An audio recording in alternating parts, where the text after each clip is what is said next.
Hello, this is Storybooks channel. New videos are posted every day. Subscribe and click the bell. Helen could barely hold back her tears again. She believed again for the umpteenth time that everything would still be okay. But Adriana and her daughter Jenna, now they will once again put Helen in front of her father. A stupid, spoiled brat who has a hard time going through adolescence. I knew, of course, that tough period. Rolled Adriana's eyes in front of her upset spouse. But what is Helen doing going downhill? If you only knew how hard it is for me to keep her in line. It wasn't like that with Jenna.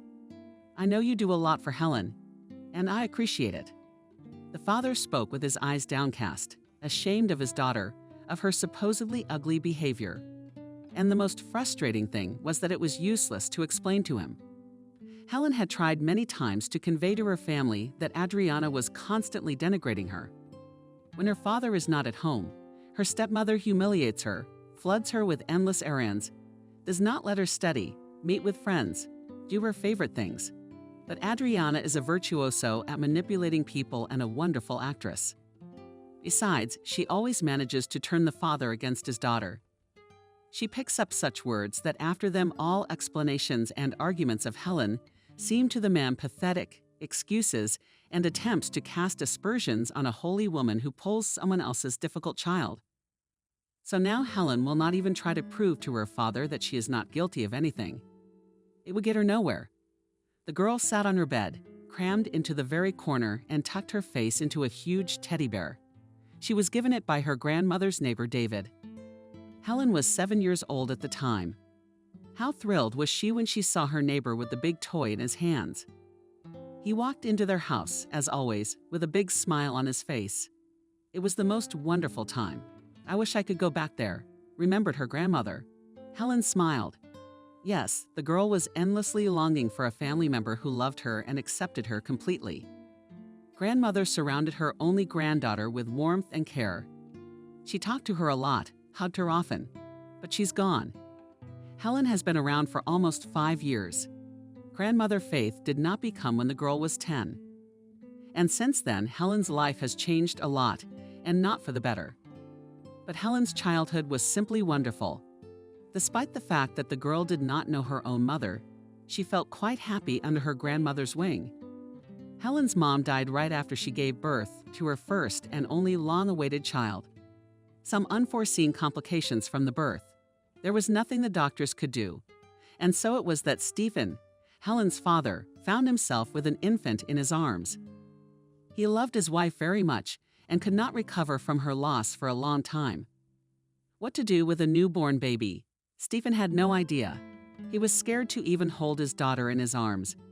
Good thing his mother was there for him. At this difficult moment, she took the girl to the great relief of a confused son, completely absorbed in his own grief. At first, the grandmother lived in a city apartment orphaned into the life of the family. Helen's mother had no parents for a long time. They died when she was still a student. Stephen worked as a mechanic on a fishing boat and often went on voyages, and he was not particularly eager to take care of babies. So Helen was left in the full care of her grandmother. At first, the grandmother tried to establish a connection between the daughter and the father. She wanted Stephen to take care of the baby himself, not that it was difficult for the grandmother. No, it's just the right thing to do, the right thing to do. But the man wouldn't hear of it. He was in grief, and he blamed his daughter for what happened to his beloved wife. Helen realized this later when she was older. For a long time, her father thought that it would be better if he and his wife lived without children at all, traveled, paid all their attention to each other, and were happy. Stephen was very much in love with his young, beautiful wife and was experiencing the loss of her. Long and hard. In the end, Grandma was tired of being the link between Stephen and Helen. She had long wanted to go to her small homeland in a cozy house under a green roof in the village. And she had a lot of things to do there. A vegetable garden, chickens, cats, and a dog. For all this farm during the prolonged absence of grandmother looked after neighbor David. Of course, they had a good and warm relationship. Grandma has helped him out many times too. But it's time to do the honors. I'm sure you can't get through to a grown-up son. Grandma packed up little Helen and went home with her. Stephen was only too glad for this turn of events. The baby clearly annoyed him and reminded him of the tragedy with its mere appearance. Besides, the man had to go on a long voyage soon, which also pleased him. Waves of socializing with coworkers is hard physical labor. Stephen hoped that all this would help him to distract himself from the heavy thoughts. In part, by the way, it did. And the grandmother, with its inherent energy included in the care of the little granddaughter Diaper Duke Shanko, walks with a stroller. It was as if she felt like a young mother again, only now she was already enjoying motherhood with full commitment. When her own son Stephen was a baby, the woman did not realize what happiness it is, a child. She had to deal with a whole bunch of things at once. To rebuild the life in a small village house, to finish studying at the local college, and to work part-time. Those were hard times. Now she's an old woman. She gave all her time, all her attention, all her warmth to Helen. Looking at the girl, she felt a mixture of pinched tenderness and acute pity. How can it be such a tiny girl has already been left without a mother? And the father, it seems, does not burn with desire to deal with his daughter. The son's behavior was very upsetting. A caring grandmother. But she hoped that she could fix everything. Helen grew up a sweet and trouble-free child with few illnesses. She did everything on time and sat up and walked and talked. Her grandmother couldn't get enough of her. The girl grew up surrounded by friendly people, from whom only warmth and acceptance came. First of all, of course, her grandmother. She was the most important person for Helen. Reliable, caring, kind, always understand, always support. She opened the world to her granddaughter, talked to her a lot about everything in the world, explained complicated things to her. Helen did not remember that once her grandmother brushed off her questions, as it usually happens with adults. "You won't understand yet. You will when you grow up. Go away. I don't have time for you right now." There had never been anything like that between Grandma and Helen. It was like they understood each other without words. And Grandmother also had friends and neighbors, and they too participated in Helen's upbringing. The girl went to visit them, made friends with their grandchildren. There were times when a bunch of children ran from house to house, where they would have breakfast together, where they would have lunch, where they would watch TV together. Someone's father would take a wonderful group to the river or to the woods. It was fun. The girl had a particularly warm relationship with David. His house stood opposite the grandmother's, and the elderly man often came to the neighbor to help her with men's chores. To fix a faucet, to fix the roof on the shed, to move a closet. And his grandmother would feed him delicious pies and treat him to huge cutlets. David was a widower. Helen, hearing this strange word for the first time, frowned thoughtfully, trying to understand what it meant. Grandmother explained, of course, there was no one to bake pies for the neighbor. Of course, the man was perfectly able to cope with the billet with hunger, did not die. But he never learned the art of baking. Already later, Helen realized that, apparently, the neighbor felt for her grandmother not only friendly feelings. Why not? He's a widower. The neighbor's husband had also died long ago, but her grandmother. She probably decided to devote her whole life to her granddaughter without distractions for anything else. The old woman had big plans for Helen's future. She did a lot with the girl, put all her soul into her, and thought that she would be with her granddaughter for a long time and would teach her and marry her, and even help her with her great-grandchildren. It didn't work out. About childhood. Thanks to her grandmother, the girl has the warmest memories. Helen especially loved summer. That's a really cheerful, carefree couple. Her granddaughters Kathy and Maria came to David for vacations. They were Helen's best friends. She'd been looking forward to them all year. The girls had been together all day, and the three of us were never bored. But still they, in the company of other village kids, liked to spend time on bicycles, raced to the river, and went to the forest. They played hide and seek and catch up. They told scary stories in the evenings and played soccer barefoot. We crawled home, tired, grimy, but happy. Often the children slept over at Helen's grandmother's. She never refused her granddaughter. If the girl asked to leave someone to sleep over, there was plenty of room in the house. The children chatted and giggled all night. But the grandmother did not reprimand them. She understood how fun and great it was. Helen, of course, realized early on that she was living a different life than the other children at other people's houses. They didn't all have fathers, but they had moms. Mothers were all kinds of young and grown up beautiful, and not very strict and kind. They were always there for their kids, and dads too. Of course, Helen started asking her grandmother questions early on. Well, that, and had to tell the girl about what had happened. Carefully, very carefully, the woman told the little girl the story of her birth. Helen did not know her mom, so she was not too upset. Especially the grandmother said that mom was now in heaven and was helping her daughter from there. It was like a beautiful fairy tale, but every now and then a longing for something beautiful and unfulfilled. A child's heart would clench. Helen sometimes imagined what it would be like to live a particular moment of life if mom were there. However, these thoughts did not particularly disturb the girl while she lived with her grandmother in the village. Helen was there warmly, cozily, well. Father, of course, he sometimes appeared at her mother's house. Always came on Helen's birthday with presents, if he wasn't on a voyage. And at least once every 2 months he'd visit his own. For Helen, it was familiar and dear, but practically a stranger. A handsome young man with sad gray eyes, always trim, always beautifully dressed. He appeared with gifts of beautiful dolls, outfits, dresses, interesting books. Helen wondered how her father always manages to guess so accurately what she dreams about. Does it really read her mind? Then the girl realized that it was her grandmother who told her son what to buy for Helen in the city. The father came usually for a couple of days, less often, for a week or two. He didn't know what to talk to his daughter about. He asked the usual questions about her studies, friends, and hobbies. The girl saw that he wasn't particularly interested in any of that. Not like David. The one loved to listen, told him about the adventures of village children. He laughed, recalled some episodes from his childhood. Unobtrusively gave important advice. The elderly neighbor was just a wonderful listener. But he asked his father only because he had to. Helen understood this even as a very young girl. The girl really wanted to please her father, to interest him, at least something to please him, after all. But in vain. All Helen's attempts were shattered by the indifference of this man. He diligently performed his paternal duties. Duties transferred money to his mother, bought necessary things for the house. When he came to visit, he was engaged in the vegetable garden and repairs. But did it all out of a sense of duty.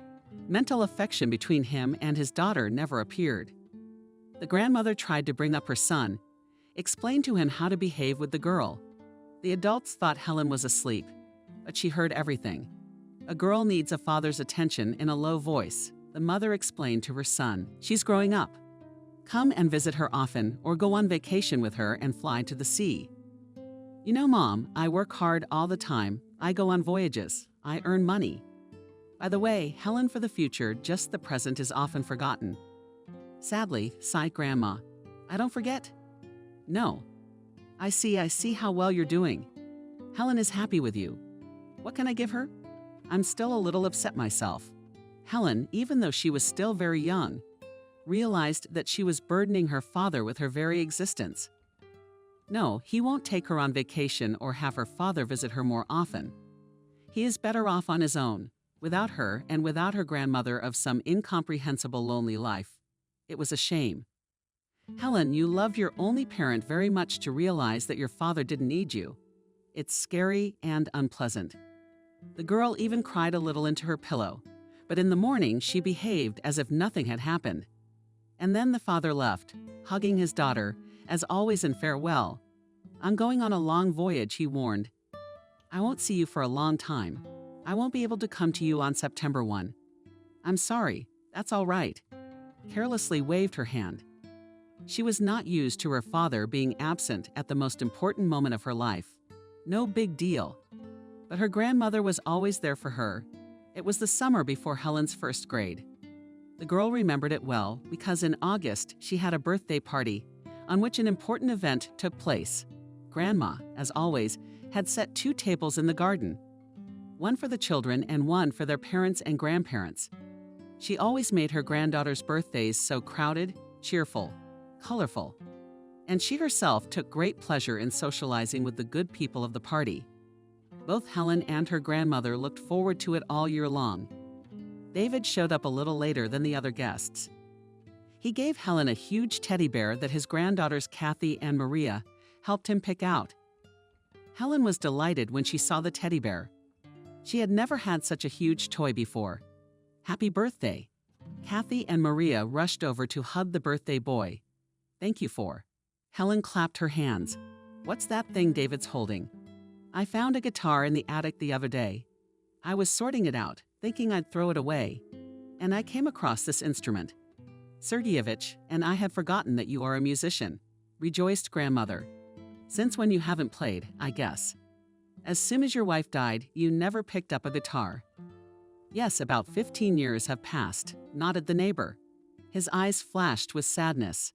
"I forgot about the guitar, and then suddenly I found it and remembered it." "Play us something," asked one of the adult guests. "Play it, play it." The kids picked up on it. Kathy and Maria studied proudly next to their grandfather. You bet, David had suddenly become the star of the party. Everybody's looking at him. How everyone asks him, "Why do you want to play ditties or what?" asked the man. Everyone murmured approvingly. Then David intercepted the guitar more comfortably, struck the strings with his fingers, and some magic began. Melodic sounds filled the garden, and Helen looked at her neighbor with her mouth open in amazement. How does he do this? How does this beautiful melody come about? The guests fell silent, looking at David. "Why are you singing? Come on, who's first? Who's the bravest?" The mother of a neighbor boy of one of Helen's friends started a thick bass ditty, and she sang something about 1000000, which is like a calf. The adults laughed, but Helen didn't get into the meaning of the ditty. She listened to the melody. The guests got into a frenzy. They ordered David more and more songs. And he, strangely enough, knew them all. Well, if he didn't know them, he quickly picked up the right tunes. The adults sang in an unstructured chorus. It was so wonderful, so funny, so beautiful. The children left the table and started a game of hide and seek. Of course, they called Helen too, but Helen couldn't tear herself away. She sat next to David and listened. And then suddenly, as if imperceptibly, began to sing along with the adults the words of the song about a wounded soldier she quickly learned. The guests sang, and it was probably the third time. Mom was the first to notice it. "Listen," she suddenly said. "Do you hear how she sings?" The guests fell silent. Helen too. She was embarrassed to sing alone Glinka at her mother. Realized this and dragged out the song with her. It was easier for Helen that way. When the chords with Milk broke out applause. "Well done." Helen was praised by the adults. "You sing well, not just good," shook her head. "The girl has talent. I'm telling you this as an employee of our House of Culture. Why did you hide such a treasure from us for so many years?" "I didn't know." The proud grandmother smiled. Since then, David became an even more frequent guest in the house of grandmother and granddaughter. And Helen herself now constantly ran to him. The man taught the girl many children's funny songs. Now she constantly hummed them everywhere at home, in the vegetable garden, even on the way to the store. Why Helen had not realized before how great it was to sing. She didn't go to daycare as it was too far to drive her. Grandma didn't work anyway. Her granddaughter was already growing up with her. In the kindergarten, of course, the music worker would have noticed Helen's talent earlier. But at home, they had almost no music house. Grandmother usually included audiobooks, not songs. So it wasn't until Helen was 7 that she realized she incredibly enjoyed singing and music. "School will start. We'll give you to the House of Culture, my mother's Clinks. She says they have a good choir there. I even invite them to other cities for performances. You'll sing there. You can't bury such talent in the ground." Helen listened to her grandmother and looked forward to September. She wanted to go on stage. She wanted to be with people who shared her hobbies. The future seemed bright and fabulous. And then the girl asked David to teach her to play the guitar. He refused at first. "It's too early for you yet. Your fingers are small. Your hands are weak. You can't even hold such a big thing." But the neighbor was wrong. Helen was able to play the right chords the first time. Maria and Kathy even clapped their hands in joy for their friend. "See, Grandpa, she's doing it. Will you teach her?" "Of course I will." He scratched the back of his head in puzzlement. "David, where will you go?" Now the neighbor kept his promise. He now taught little Helen every day with a chord and everything he knew himself. The pupil was making great progress. Not only that the girl grasped everything on the fly, she also learned to pick up melodies. Of course, in this I do not know, David shared his observations with his grandmother Helen. But she seems to have an exceptional ear. She would be in music school. "That would be nice," sighed Grandma. "But we don't have it on Petrovka. There's only a choir here. And you can't go to the city every day. At least they'll take her to the choir." She promised, even though her granddaughter is still young, older kids sing there. And then came the long-awaited September 1. Helen still remembered how her grandmother proudly led her through the village streets by the hand to the school line.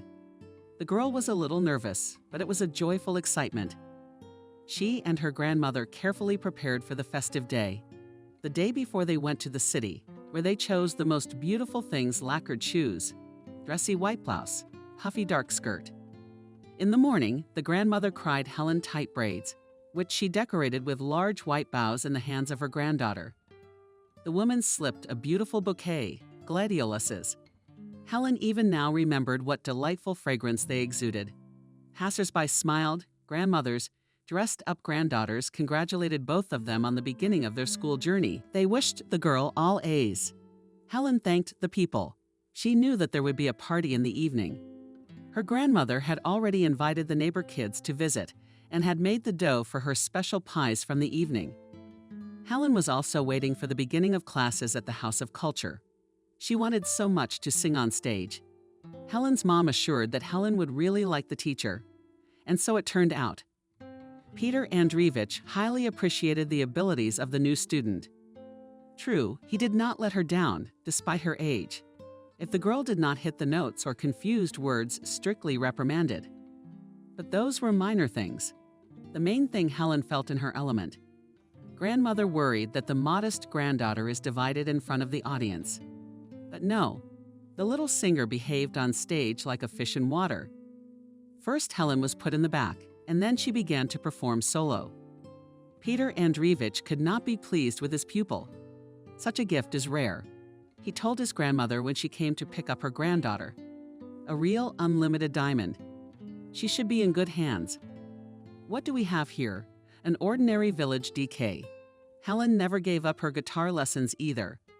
It had already become a daily necessity for her. As a student, the girl had long ago surpassed her neighbor's teacher. But still, she went to visit David every day. In the first place, he had a guitar. In the second place, the neighbor could always give valuable and important advice about playing. But thirdly, no one Helen knew more about music than David. He would praise in a matter-of-fact way. He noticed subtleties. He sincerely admired the success of the little neighbor.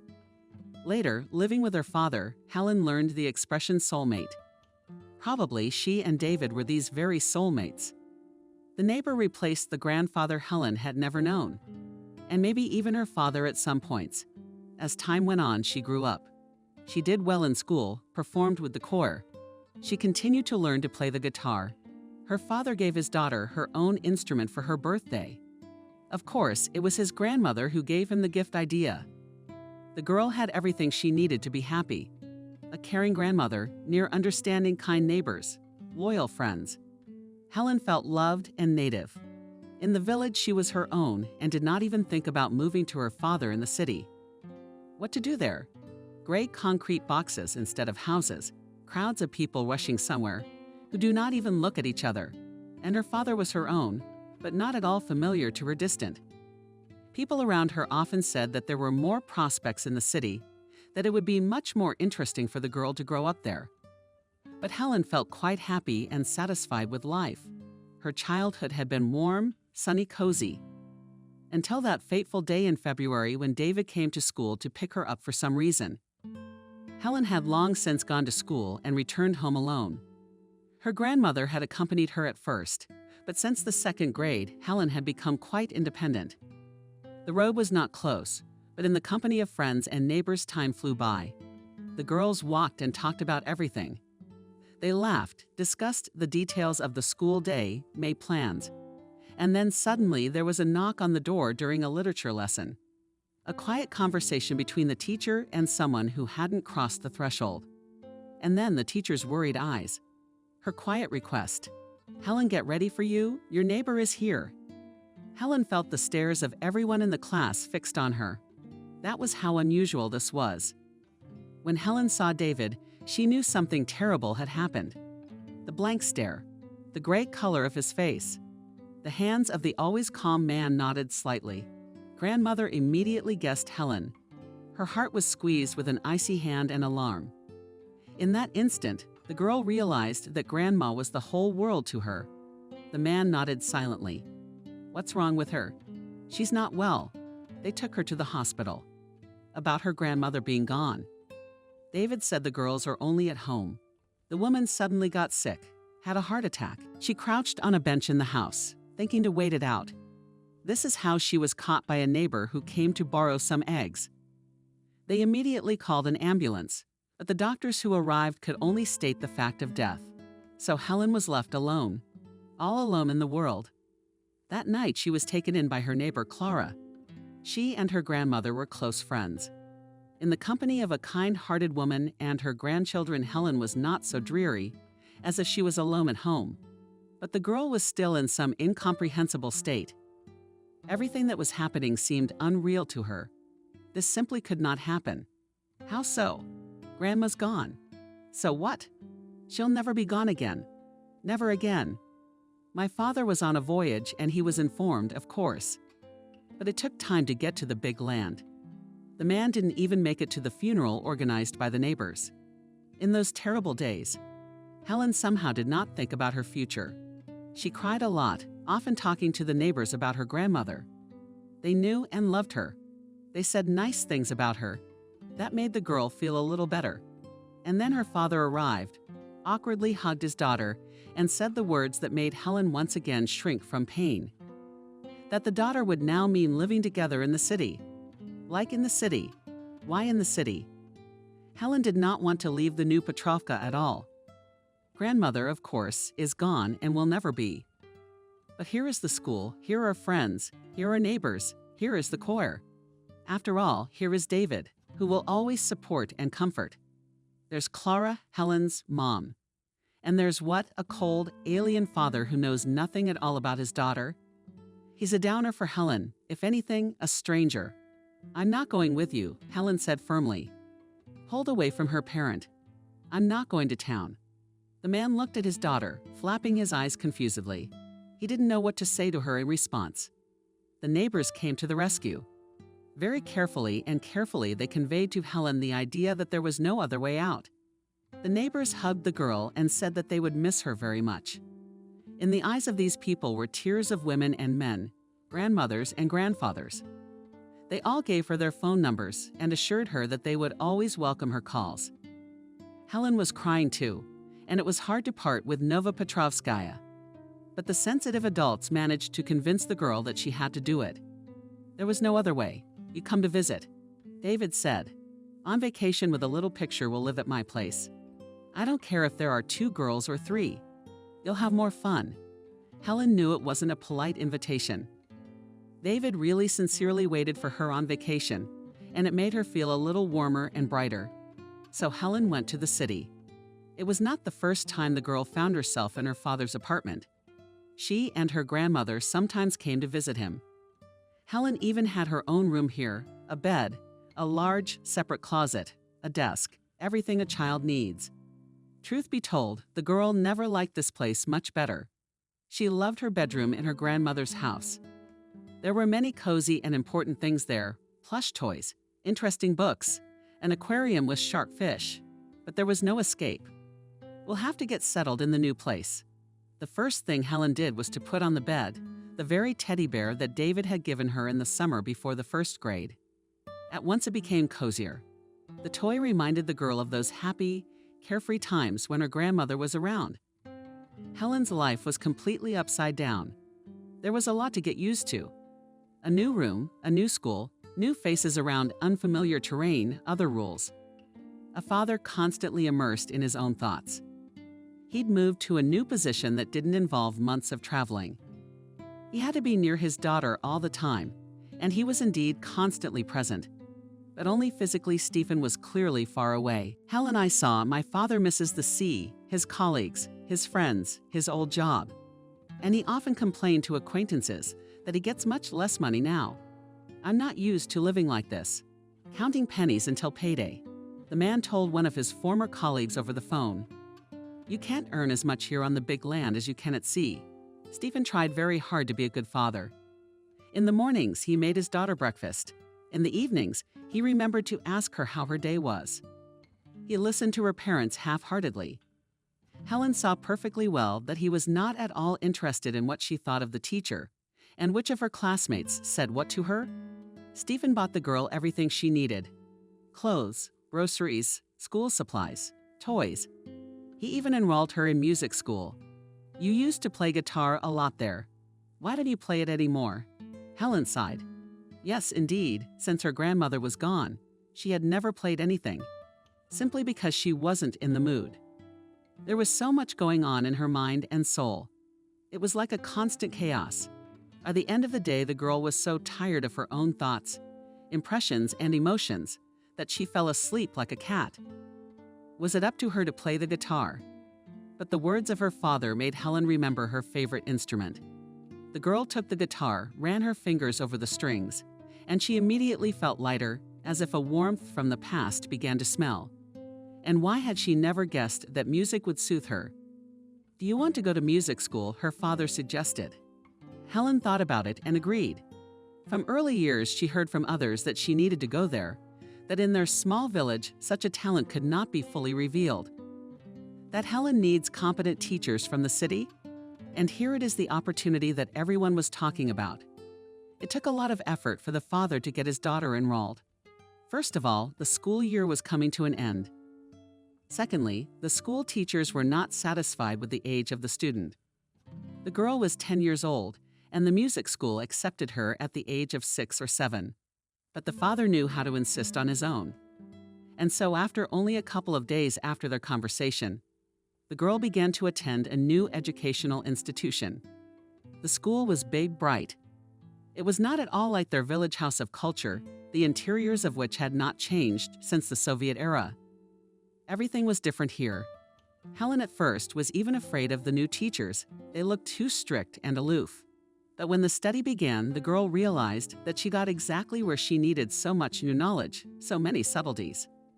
Helen absorbed musical literacy like a sponge, and of course, made great strides. Very soon, teachers began to praise the diligent, talented student. It was very pleasant. The girl gradually settled in the city. She had new friends and girlfriends. True, such warm and almost kinship relations, as with the guys, no one has not formed. But it was not customary to make friends here at all, as it was great there anyway. Helen and her classmates went to the movies, and to the skating rink, to the pizzeria, and to entertainment centers. Sometimes they just walked around the park, sometimes they gathered at someone's house. The birthdays of local children were not like in the village.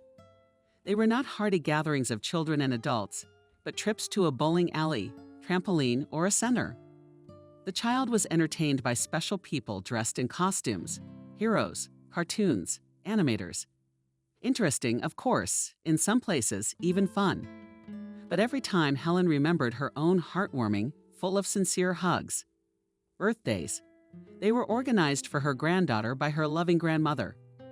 How Helen missed and longed for her. It was not the first great loss in her life.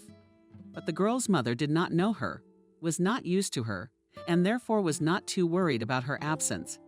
Grandmother was a different matter. With her father, the relationship was polite, even, but something strained, clumsy. Even he tried to be involved as a parent. But it didn't work. He wasn't interested in his daughter's thoughts and experiences. He didn't understand her at all. Helen did not feel even a small part of the love and warmth that her grandmother gave her, and it was very hard. The girl literally froze. It was good that there was music in her life. Helen saved herself by picking up a guitar and dissolved its melodic sound. She played what the teachers assigned. She also picked up songs she liked or composed something of her own. With the help of sounds, the girl spilled out her emotions, longing for her grandmother and her former life, anxiety, desire to be closer to her father, the only relative now. Music was relaxing. It calmed me down, helped me feel more confident. Time passed. The life of the small family was gradually getting better. Stephen was surprised to discover that his daughter could cook perfectly well. It was unexpected. The children of his acquaintances of that age could not hold a knife in their hands and were considered almost babies. Helen, on the other hand, was adept with all kitchen tools. And in her younger years, she baked mind-boggling pies and cooked flavorful borscht. When the girl first made her and her father a delicious dinner from the leftovers found in the refrigerator, the man was mesmerized. Returning from work, even at the entrance to the entranceway, he caught the aroma, from which he began to salivate profusely. But it could not have occurred to Stephen that these odors were coming from his apartment. "What's all this about you?" Stephen marveled as he entered the apartment. "Or did someone come to see us?" "It was me," smiled Helen. She liked the look of amazement on her parents' face. "My grandmother taught me." Grandma had indeed taught her granddaughter the art of cooking from a young age. When Helen was still a little girl, she used to help her knead dough. And becoming a little older, the girl learned to wield a knife. As a skilled hostess, she even liked to cook. It's almost like music, a real art. Now Helen often cooked for their little family and did it with great pleasure. She liked to see how eagerly her father devoured her culinary masterpieces. The relationship between the daughter and her father gradually improved. Yes, the adaptation was not easy and very long. It was a lot of work for both of them. But in the end, Helen got what she wanted: warmth and care of her favorite native man. It did not happen at once, not suddenly. Father's heart defended gradually. The icy crust binding him first gave cracks, then slowly fell away, crumbled. One day, Stephen found it interesting to talk to his daughter. She has become quite mature, sensible, and her life is rich, filled with events and impressions. Now the father looked at his daughter very differently. Helen felt it and was glad of the change. Her father was no longer withdrawn. When he came home from work, Stephen now shared with his daughter his plans for the future and news from work. Father and daughter went on several vacations, just like Grandma had asked them to. Stephen showed Helen the big cities. The girl marveled and admired, looking around. And Stephen genuinely enjoyed her reaction. These were such wonderful trips. Helen found out that her father was a very intelligent and erudite man. He was knowledgeable in a wide variety of fields: architecture, history, archaeology, culture, and enjoyed sharing that knowledge with his daughter. The first summer after her grandmother passed away, Helen came to the village with her father. The man prepared the house for the long absence of the owners, closed the window shutters, bought furniture, threw out unnecessary junk from the attic and from the basement. Stephen also found some real treasures: puffy albums with photos that his grandmother had so carefully kept. Here was the entire family history from Grandma and Grandpa's ancestors to Helen. This archive my father took home to the city apartment. Getting the house ready took only a couple days. During this time, Helen felt as if familiar and native places had come back in time. Smiling neighbors, old friends who missed her so much. When her father told the girl it was time to go back, Helen even had tears in her eyes. "How can we go back? We've only been here for a short time. But I have to go to work and I'm done with all my business. Why would we stay?" The father hadn't gotten to know his daughter very well. He couldn't understand the girl's feelings. But David, of course, knew right away. "Let her stay with me." At least for a couple of weeks, the old man said to Stephen, "My granddaughters are here. They have been friends since birth. The three of them miss each other. They will walk to the river in the woods, run fresh air, breathe. It's a blessing. It's better than girls in a stuffy concrete box all day long. While you're at work. That's weird." Stephen stretched out uncertainly. "Are you an idiot, Dim? As if she's nobody." "What do you mean, nobody?" The old man was indignant. "She's like a third granddaughter to me. From now on, I'm not going to finish her." These words of the elderly neighbor echoed warmly in Helen's heart. she begged, still looking at her father to spend at least a few weeks in her favorite village in the company of her best friends. This is happiness, after all. Father agreed. Helen jumped for joy, and Kathy and Maria jumped with her. It was a wonderful time. It was the same as always. Playing with friends, staying out late, familiar places, neighbors who had known you since birth. Except that Grandma wasn't around her house, looked out onto the road, warded up places in them. Sadness periodically squeezed the girl's heart. The surrounding people sensitively caught these changes, Helen's moods, and tried to support her. It was easier for the girl with them. And then the father came for his daughter, and everything was over. Helen cried as she left for the city. Her friends and girlfriends hugged her. David stroked the girl's head, but nothing. Yes, and the dampness lower in the back. You're not going away forever. Here will be your fall vacation. Father will bring you here to rest. We all welcome you here. Helen understood that the elderly neighbor was not just saying that to make a point. She was really always welcome at Petrovka. Realizing this simple truth made it easier and warmer on the soul. But Helen never came to the village for the vacations again. Soon after her departure, David was hospitalized. A stroke. He pulled through then, but he could no longer live alone in the village. David was taken in by his daughter, Maria, and Kathy's mother. The family lived in another town. So Helen never saw her childhood friends or her kind neighbor again. Another blow of fate, another one. Be that as it may, the girl still got used to the new reality. Relations with her father became more cordial and warm. The everyday life got better. Life was not so bad. At least, next to Helen was always a native person, ready to support him and listen. And the girl appreciated it. But the father, he more and more often talked about the fact that he wants to return to the sea. You see, this is my element: waves, wind, sea air, and space. Nothing for miles around. It takes my breath away. Helen understood. She knew exactly what it was like when your heart started to pound joyfully at the sight of your favorite landscapes. And we don't have enough money, Stephen lamented. Those who go on voyages are paid many times more.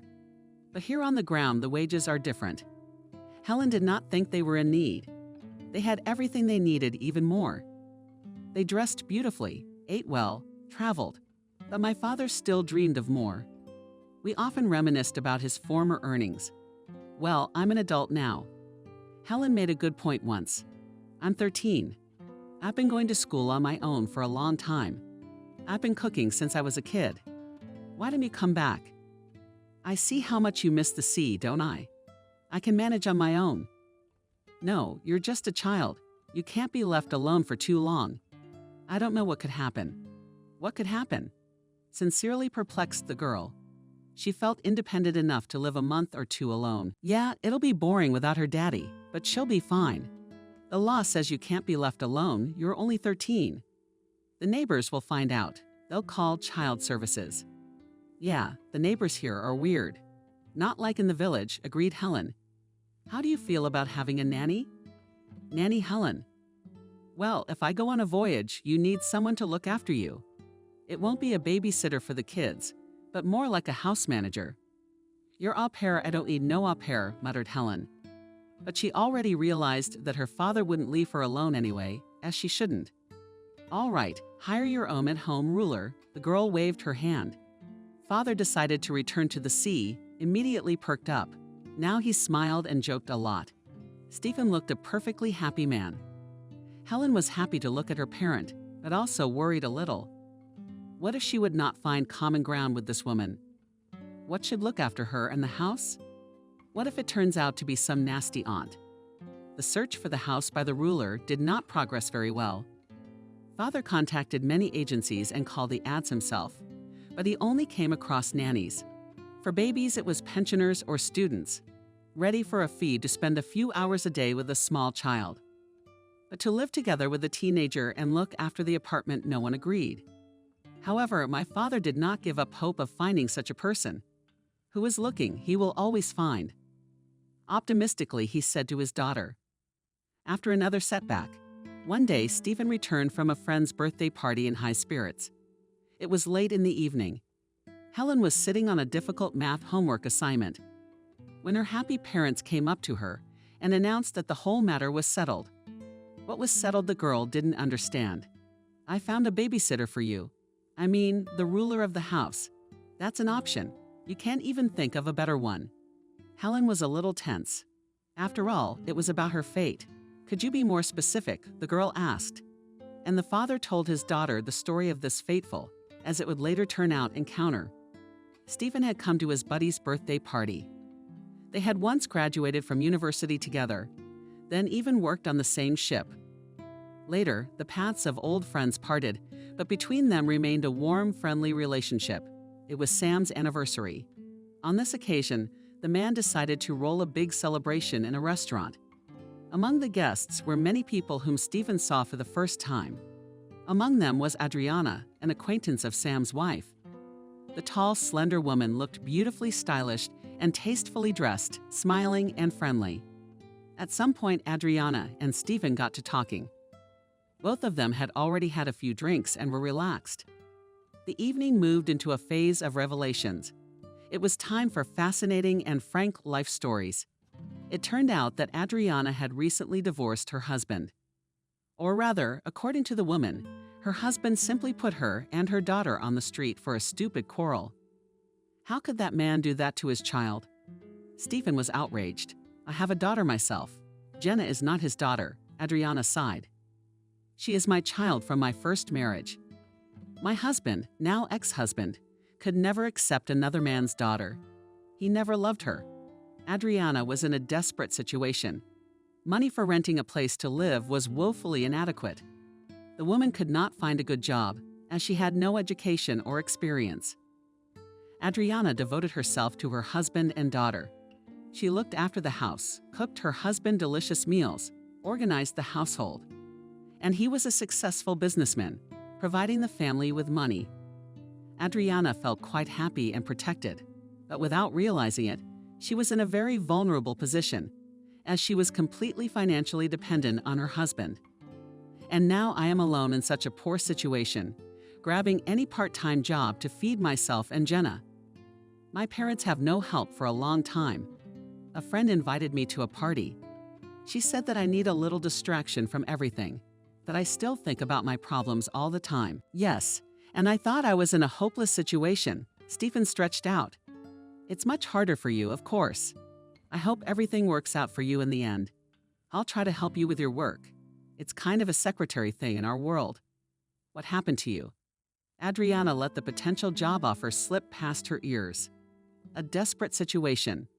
And Stephen told this jokingly beautiful woman about everything about the death of his beloved wife during childbirth, about the daughter, about the mother who raised the girl until she was 10 years old, about the difficulties of adapting to her own child. When suddenly Helen was left without the care of a loving grandmother, well, and about her dream, about the sea, of course. "I'm also looking for a nanny for my daughter, but no one agrees. People offer hourly babysitting services for kids, but no one wants to live with a teenager and look after the house." Adriana's eyes lit up at the submission from the man.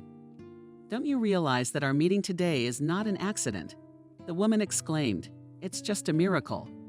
The very act of bringing us together." Much later it would turn out that it was not Providence that brought Sterhepov and Adriana together. Jubilee's wife was aware of the situation of her husband's friend, and she really wanted to help her friend, who was in distress.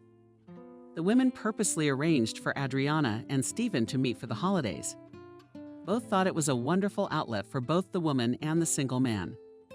"How old is your child?" Adriana clarified. 13. "And my daughter Jenna is 15. I know how to raise teenage girls. I know how to approach them. I love talking to them. We're gonna make it work." Stephen thought about it. He needed a ruler at home. That was true. But he was counting on a professional employee of a specialized agency. And here was Adriana, and with a daughter. But on the other hand, time was running out. "We're about to go on a trip, and the problem's not solved yet. Your little girl is about to go through puberty. It's a very dangerous period. I know we have Jenna, and it's already been past at this age. Children need special supervision, or else it's not far from trouble." Adriana spoke convincingly and looked confident. Stephen thought about it. Indeed, this woman has a lot of experience with children. She had a daughter a little older than Helen. The girls will be together. I wondered if they would find a common language. In addition, Adriana, real beauty, Stephen liked in her company. She was very disposable. After thinking about it, the man agreed. I think this is a great option. He smiled at Adriana, whom he liked more and more. A strong woman who had withstood many blows of fate without breaking her chassis. That was how she learned benevolence. Pleasant, intelligent, sensitive, right? Exactly the kind of person Stephen would want Helen to be around. Adriana and her daughter Jenna moved into Stephen and Helen's apartment. The man put them in the living room. There was plenty of room. Both Adriana and Jenna seemed nice and kind, special to Helen at first. Wow, how cool is your hair? Jenna marveled, barely seeing the girl. Can I try to braid it for you? Helen shrugged. She'd never really cared much for her hair. She did a neat ponytail before school, and that was it. But Jenna had built on Helen's head a strong braid hairstyle, which incredibly found the girl. Helen admired her reflection in the mirror. Are you a beauty? Jenna smiled. You are, you too, mouthed Helen. Not that was the unadulterated truth. Both Jenna and her mother were real beauties, tall, slender, big eyes. The kind that always attracts attention, the kind that men always look at. And both Jenna and Adriana knew how to emphasize the advantages of appearance. They chose the right outfits, skillfully applied makeup, made beautiful and very stylish hairstyles. Helen at first perceived it all as magic. In her and her father's house, there was never any cosmetics, or filled with clothes, closets. The girl watched Adriana's movements mesmerized as she applied makeup in front of the mirror. Interesting, isn't it? The woman smiled, noticing the look, the girl's going. Sit down next to me. I'll show you how it's done. And in half an hour, Adriana made of a completely different person. In the mirror, the girl saw not herself, but a beautiful girl from Ruzel, whose eyes, a delicate blush on her cheeks and plump, gall-like lips. Magnificently admired. Always walk like that. But Helen couldn't always walk like that. Yes, beautiful, of course. But the feeling of makeup on the girl's face was not liked at all. And it was a shame about the time. First, the night and the makeup, then she washes it off. It could take an hour to do it all. Adriana and Jenna were giving Helen something she'd been missing. A woman's attention. They went shopping together and picked out outfits, gossiped. Discussing movies and stars before school, Helen now always flew Jenna. She did wonderful hairstyles, stylish, beautiful, comfortable. Adriana and Jenna also helped the girl with her closet. Your clothes are kind of teddy bear, cotton and gray. Not happy, Adriana declared. Inspected the girl's closet. At school, they come allowed to wear other things. Helen waved her hands. Somehow she hadn't thought about it at all before. Nonsense. You can always find something that will fit into the regulations and fit nicely. Jenna, I think we should go shopping. Are you coming? You have such great taste. We're gonna need your advice. Of course, I love shopping with you. Adriana and Jenna had indeed picked out things for Helen that made her look like a princess, revealing lace blouses, slightly shorter skirts, high-heeled shoes. Well, that's another thing, Adriana rejoiced. Looking over her ward, you have a wonderful figure. You are slender, long-legged. Why hide it all in a uniform and a hoodie? You should be wearing a sack of potatoes. Helen had never gotten so many compliments at school. For the first time in her life, she felt not smart, but really beautiful. And it was wonderful. Jenna became for Helen a real older friend, almost the sister she had always dreamed of having. She was older. Jenna told the girl about her relationships with boyfriends and girlfriends. It was so exciting that Helen would forget to even breathe. It was like a soap opera, only it was real. Jenna was a wonderful storyteller, and her speech flowed smoothly and measuredly. And Helen's eyes were filled with pictures of this beautiful girl's life.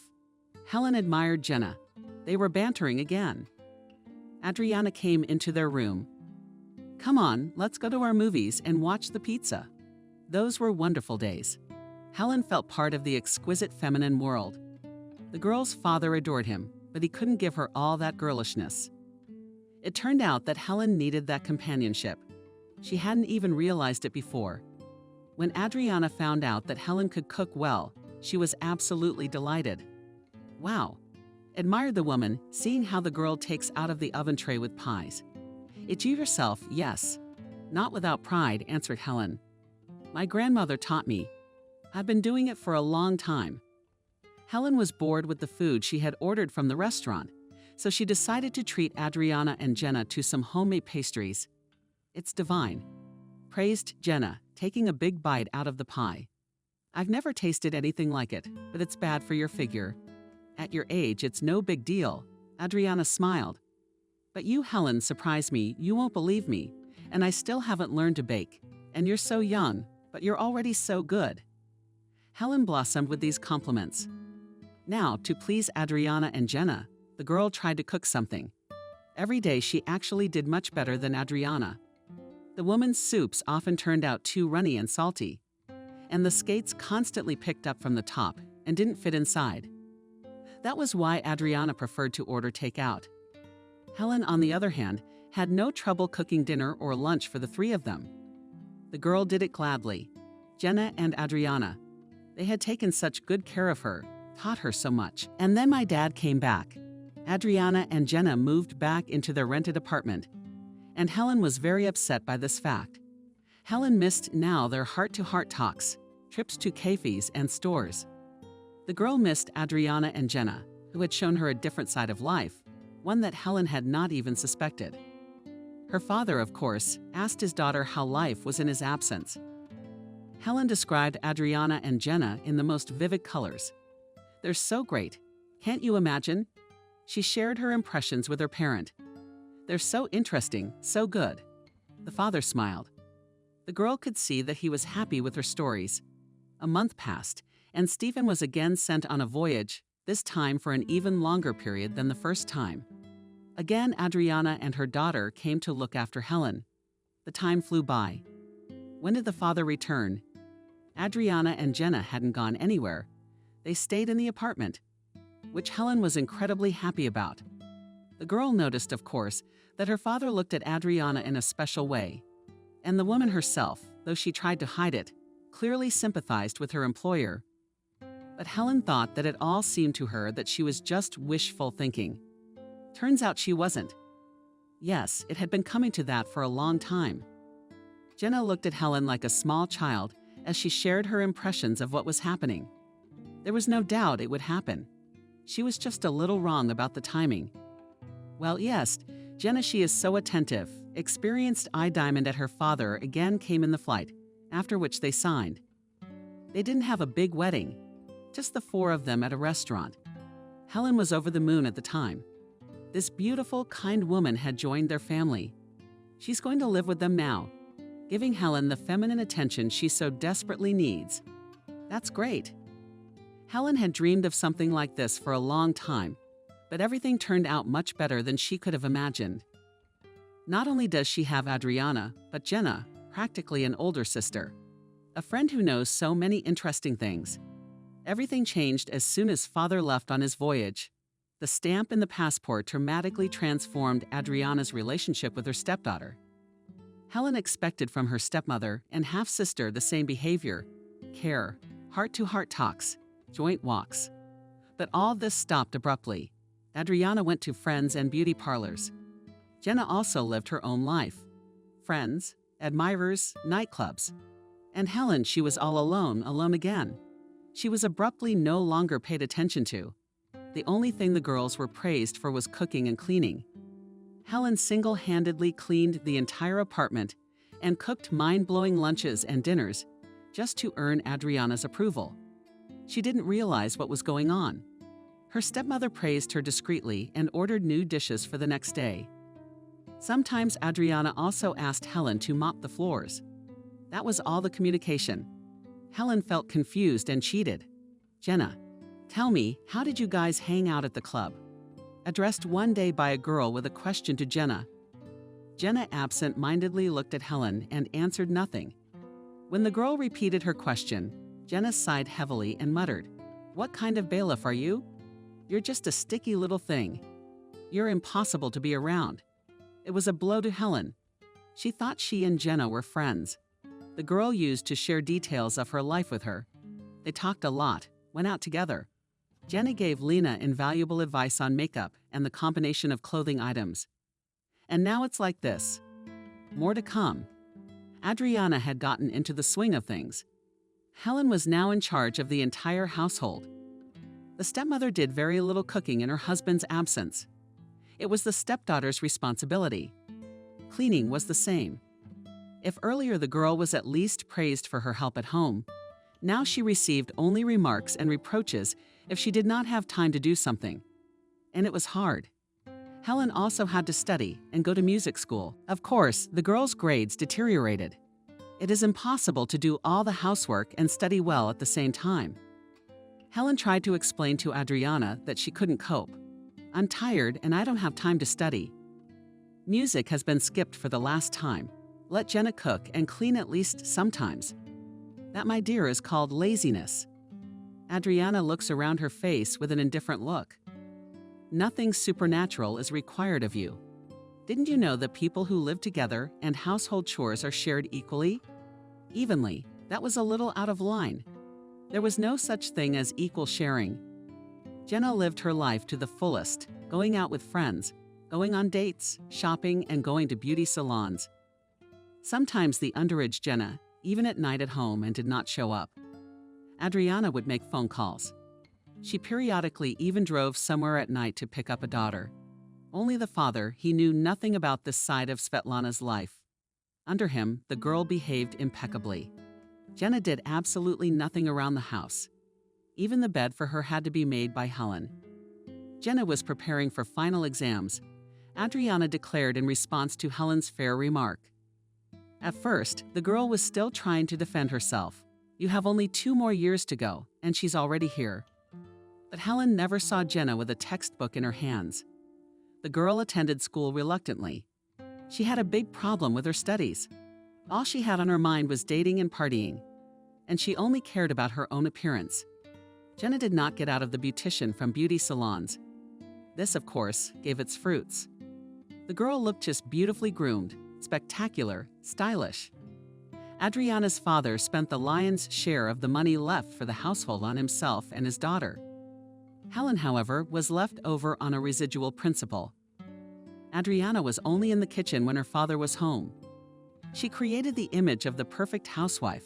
The woman didn't work. She explained to her husband that the girls needed special care now, because they were at a difficult age and all that. An eye on the teenagers. During this period, Stephen agreed with Adriana's arguments.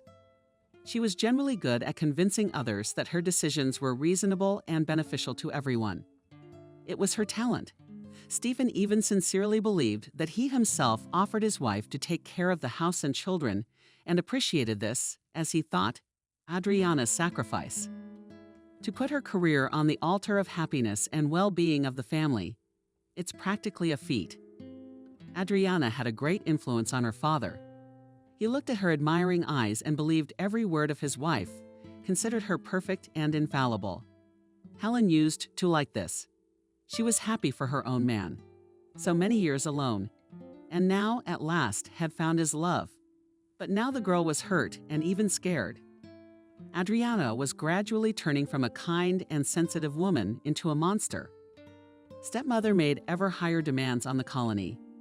The girl was bombarded with reproaches every day. She cooks wrong. And she cleans too slowly and pays too much attention to nonsense. What do you want on that fool of yours? Adriana scornfully pointed her finger, decorated with impeccable manicure on the guitar. I already have a headache from your tedious songs. Helen was silent. She knew that if she opened her mouth and tried to defend herself, she would be bombarded with a torrent of insults. It was already past the point. It was better to keep silent. It would calm her stepmother down faster. And they didn't like Helen's passion for music. She repeatedly called the girl untalented, constantly asking her to play quietly, as if it was possible forced stepdaughter to skip lessons at music school. Only music, it was a real salvation for the girl. Playing calmed her down, relaxed her, gave her joy. After all, joy and already became too little in Helen's life. With her father, Adriana, of course, behaved very differently. Helen couldn't get used to it. Metamorphosis. A sensitive, anxious parent, a wonderful hostess, a loving wife. Her father often said how lucky he was to have met such a woman. Adriana slowly turned the man against his daughter. Carefully, delicately, masterfully, the woman disguised herself. She was presenting in front of Stephen, an exciting parent. Helen was going through puberty. She's become so snappy, lazy, hates everyone around her. She dropped out of school. She's not into it. All she can think about is going out and sneaking out of the house. That's what Adriana told her father. Not really caring that Helen didn't hear her conversation. The woman didn't care. The man wouldn't believe his daughter's words if she tried to justify herself. Adriana's influence was too strong. Too skillfully did the woman manipulate those around her. What was to be done? Puzzled, Stephen looked at his spouse. He was waiting for advice and help and support. Of course, the man loved his daughter and did not want her to slip into the abyss. Yes, Adriana used such figurative, vivid expressions to convince him. I think she should leave music school, the stepmother had once suggested. Helen spends too much time on nonsense and her studies suffer. I generally feel that under the label of music school, she is walking around in bad company. I talked to the music teacher. There's a lot of truancy there. Father, as usual, agreed with his wife. Her words were always decisive. When the man announced to his daughter that she would no longer study music, Helen immediately realized whose handiwork it was. It was the first time the girl openly objected. She defended her life's work and therefore suddenly became brave and determined. No, I don't want to quit music school. Adriana, she just wants me to spend more time at home and do all the housework. I cook, I clean, I do the laundry. I'm like a servant while you're away, you see. Adriana looked at her spouse and looked frustrated and worried while doing so. You see how she reacts. And all I was doing was teaching the child to work. It's no big deal. In all normal families, children have some small responsibilities. But Helen just wants to be out and about. That's dangerous at that age. Look at your daughter. Helen couldn't take it. Watch her. The girl couldn't take it. She snapped. It played right into their hands. She pretended to be an understanding woman who was not offended by the teenager's temper, but merely concerned about him, wishing him well. Helen had tried to complain to her father about Adriana before, but he hadn't taken her words seriously. What about his new wife? She's so perfect. You're just jealous. Stephen stroked his daughter's head. I'll try to pay more attention to you. Whatever Helen said, it didn't sound convincing. After all, her father was constantly being manipulated. Adriana is a skilled manipulator. And after this open argument, Helen's words had ceased to have any meaning for Stephen. At least the girl thought so. By the way, Helen still had to leave the music school. Her father insisted. The girl lost her only outlet. She did, of course, occasionally play for herself. It somehow relieved the stress Helen was now under all the time. From time to time, Adriana pitted father and daughter against each other to consolidate the effect. She played people like chess pieces. The father was at the mercy of his bewitching wife. He was in full confidence that Berta made a monster out of his sweet daughter and thanked fate that in this difficult period next to the girl is an experienced and attentive woman. At first, Helen still tried to get through to the parent. But every time after that, Adriana organized something new.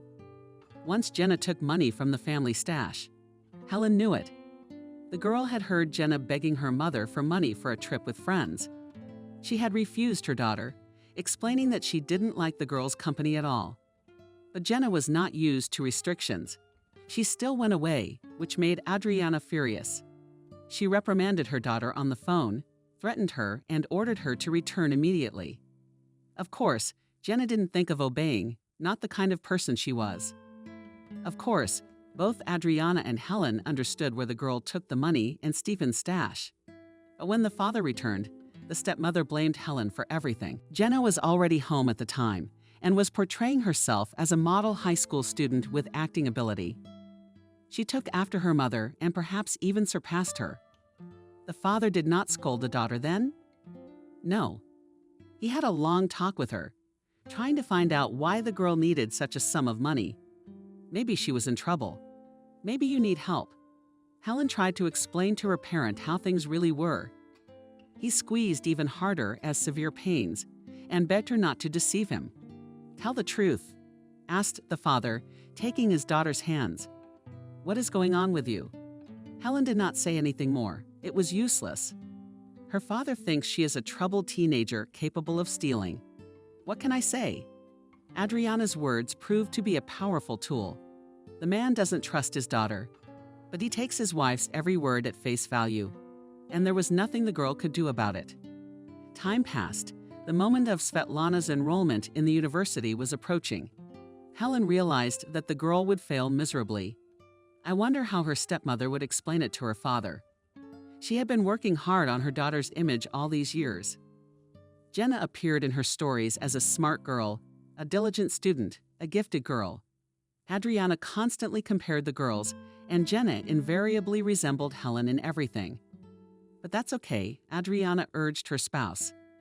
I raised one girl to be such a success. I can do the same with your daughter. I know how to raise girls at a certain age they need a firm hand. The father agreed with Adriana and with a light heart, gave her all the rights to raise Helen. You know best, don't you? He replied to his wife. Helen, she's kind of gotten used to that kind of life.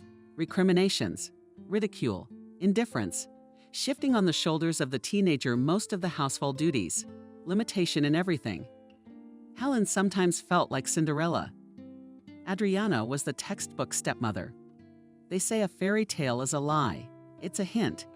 And then, in her father's absence, Adriana was visited by William, a young man, stylishly dressed, always smiling and polite. The woman explained to the girls that he was a distant relative. But William looked at Adriana with such eyes that Helen realized her stepmother was lying. Jenna didn't believe her mother either. She smirked every time this guest appeared in the house. Now Adriana could afford not to come home at night. And Helen knew exactly what was going on. Already her stepmother had a lover, this very William. Young, handsome, charming in love. The girl felt bad for her father. He trusts his wife so much. And the girl also tried to understand why Adriana needed this man. After all, stepmother did not do anything for nothing. If she approached a man, it was only to get something from him. And William didn't appear in Adriana's life by accident. Maybe it was just a matter of feeling. A man, he's handsome, reminiscent of model boys in magazines. Even Svetka is giving him a special look. Helen, trying to tell your father what's going on. Careful. She also told him about the man who sometimes comes to their house and has become the norm from Adriana. Father frowns. You are telling the truth and trying to smear Adriana again. Are you always fighting? Dad, it's the truth. Almost screamed the girl. She felt that her father did not believe her completely, but still a grain of doubt, she and his soul wounded. Of course, Stephen talked to his wife. She told him about the relatives who had come from out of town for a while, and then began to complain again about Helen, who was lying and arguing with everyone just out of a desire to protest. Helen heard every word her stepmother said. The girl clenched her fists in impotent anger. Adriana looked and sounded as always, quite convincing. Not like she herself was a resentful adult girl with problematic behavior.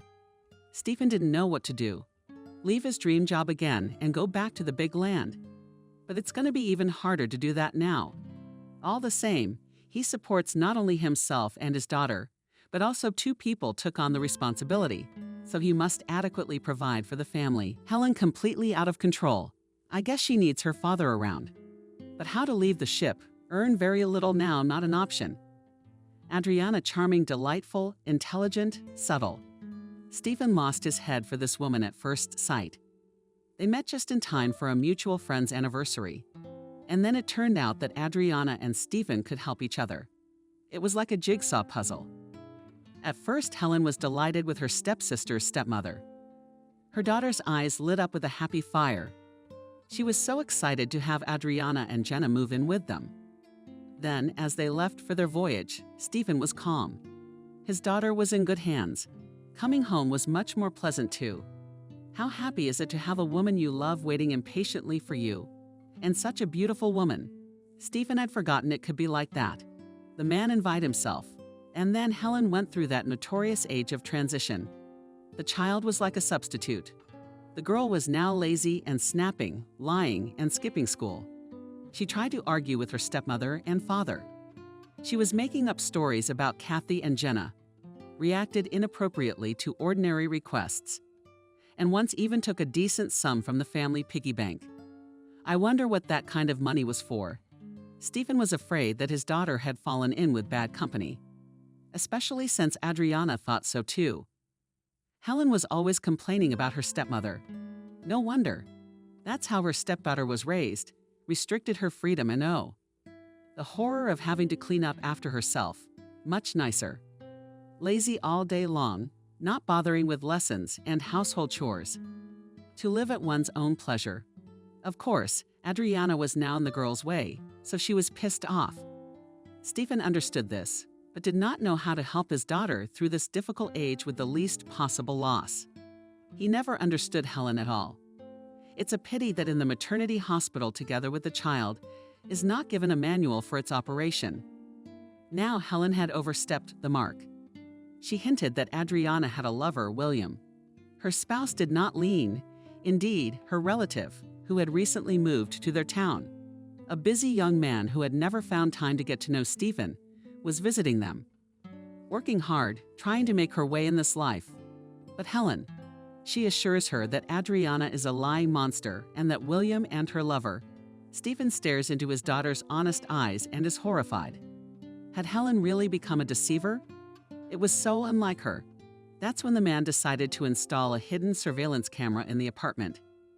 He's going to record it. The clips will be streamed online to his phone. On his next visit, he'll provide Helen with proof. She'll see the footage.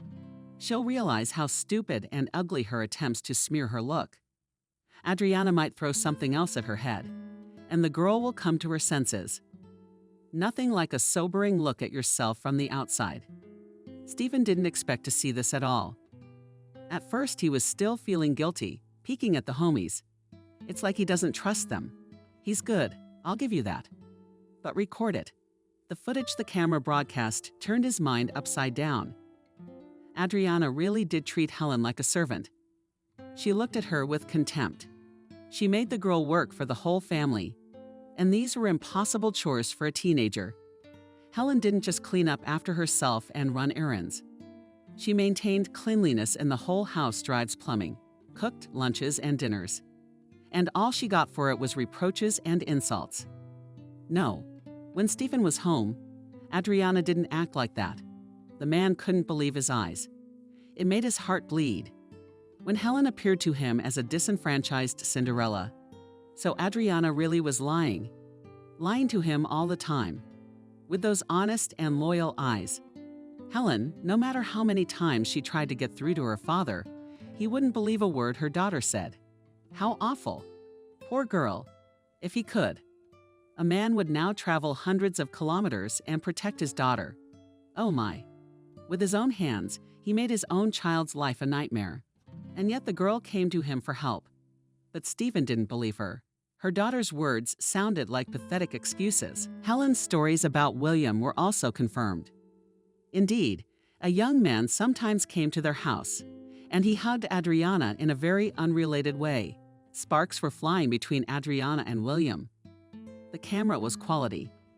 Stephen heard every word the couple said. William turned out to be an experienced and not cheap lawyer.